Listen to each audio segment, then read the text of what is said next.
ఇంకో ప్రసాదం రెసిపీతోటైతే మీ ముందుకొచ్చేసానండి. దీన్ని పచ్చి కొబ్బరి పాలు, ఇంకా పెసరపప్పు, సగ్గుబియ్యం, సాబుదానాన్ని కూడా అంటారు. సో, దానితోటైతే ప్రసాదం చేసేసాను. బెల్లమే యూజ్ చేశానండి, హెల్తీ వేలో ఉండాలని.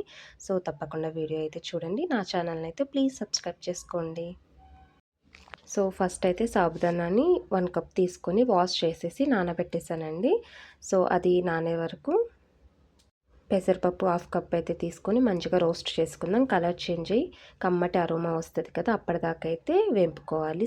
మీడియం ఫ్లేమ్లోనే పెట్టేసుకొని వేంపుకున్న తర్వాత దీన్నైతే హాఫ్ కప్పు తీసుకున్నాం కదా పెసరపప్పు, 3 కప్స్ ఆఫ్ వాటర్ అయితే వేసి మంచిగా ఉడికించుకోవాలి. బాగా పప్పుకు చేసినట్లు అలా ఉడకాల్సిన అవసరం లేదు. కొద్దిగా పప్పుగా ఉంటే సరిపోతుంది. 3 ఆర్ 4 విజిల్స్ పెట్టుకుంటే సెట్ అయిపోతుంది. సో, వీటిని అయితే ఉడికించుకుందాం.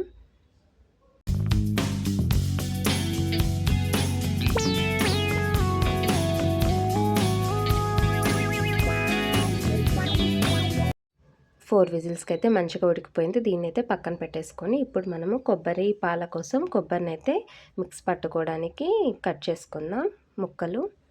ముక్కలైనా చేసుకోవచ్చు, లేదంటే తురుముతారు కదా, అలా తురిమేసైనా వాటర్ యాడ్ చేసుకొని మిక్సీ పట్టేసుకోవచ్చు. నేనైతే ముక్కల్ని కట్ చేసుకుంటున్నాను. మళ్ళీ చెప్తున్నానండి, తప్పకుండా ట్రై చేయండి, చాలా బాగుంటుంది. నార్మల్ మిల్క్ వేసేదానికంటే ఈ కొబ్బరి పాలతోటి వేసింది ఇంకా కమ్మగా ఉంటుందన్నమాట. సో, కంపల్సరీ ట్రై చేయండి. నా ఛానల్ని ప్లీజ్ సబ్స్క్రైబ్ చేసుకోండి. మనమైతే పాలనైతే తీసేసుకుంటున్నాము కొబ్బరి నుండి. ఒకసారి పట్టేసిన తర్వాత మళ్ళీ అది మొత్తం పొడి ఉంటుంది కదా, అందులోకి మళ్ళీ వేసి మళ్ళీ వాటర్ కొద్దిగా యాడ్ చేసి సెకండ్ టైం కూడా పెడుతున్నా. అప్పుడు కూడా మంచిగానే వస్తాయి పాలు. సో, 1-2 టైం మిక్సీ పట్టొచ్చు.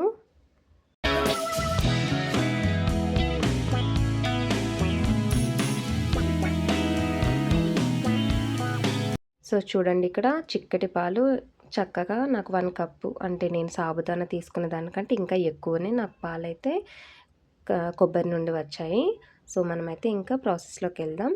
ఈలోపు 1 కప్పు సాబుదానా, హాఫ్ కప్ అయితే సగ్గుబియ్యం తీసుకున్నాం కదా, నేనైతే ఇక్కడ 1 కప్పు కంటే ఇంకొంచెం ఎక్కువగానే బెల్లం తీసుకొని కరిగించుకుంటున్నాను. పాకమేం అవసరం లేదు. ఇంకో పక్కన సగ్గుబియ్యం అయితే పెట్టుకొని ఉడికించేస్తున్నాను. కలుపుతూ ఉండాలి, లేకపోతే ఇది అడుగంటేసిద్ది.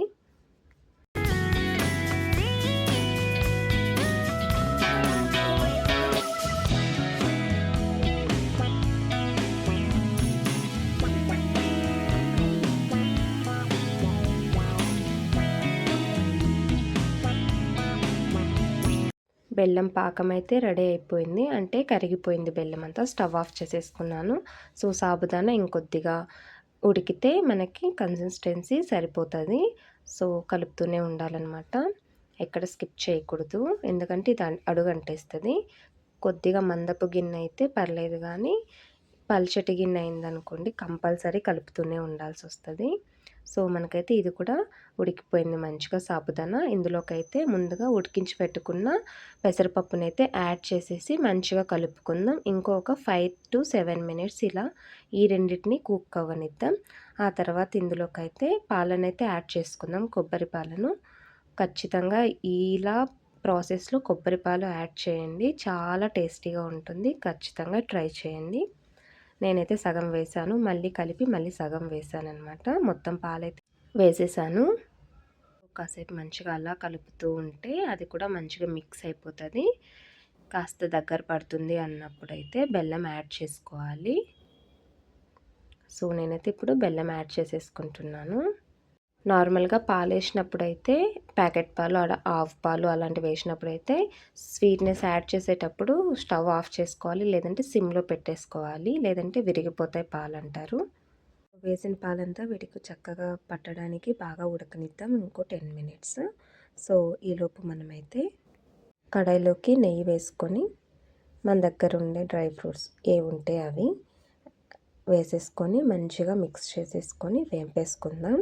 సో, ఇందులోకే నేను కొబ్బరి పొడినైతే ఇందాక పాలు తీసేసాను కదా, సో అందులో నుండి ఒక 3-4 స్పూన్స్ కొబ్బరి పొడినైతే ఇందులోనే వేసి మంచిగా వేగనిస్తున్నాను. ఇది ఆప్షనల్, మీకు నచ్చితే వేసుకోండి, లేకపోతే లేదు. ఇది కూడా ఒక ఫ్లేవర్, ఒక టేస్ట్ కాబట్టి నేనైతే వేస్తున్నాను.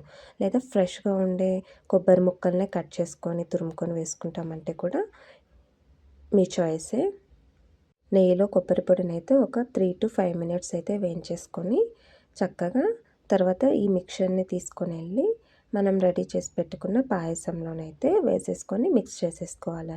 నార్మల్ మిల్క్ యాడ్ చేసినట్లయితే స్వీట్ వేయకముందే దీన్ని అయితే ప్రిపేర్ చేసేసుకొని ఉడికించుకోవచ్చు.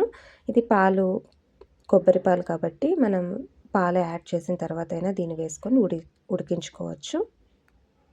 సో పచ్చి కొబ్బరి, పాలు, పెసరపప్పు, సగ్గుబియ్యం ప్రసాదం అయితే రెడీ అయిపోయింది. తప్పకుండా ట్రై చేయండి. చాలా నచ్చుతుంది మీకైనా. ప్రసాదంగా అయితే పెట్టేసేయచ్చు మనం.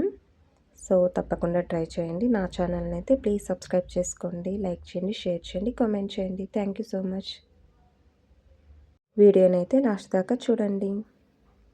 మంచిగా హెల్తీ వేలోనే ఉంది కాబట్టి తప్పకుండా అందరూ ట్రై చేయొచ్చు.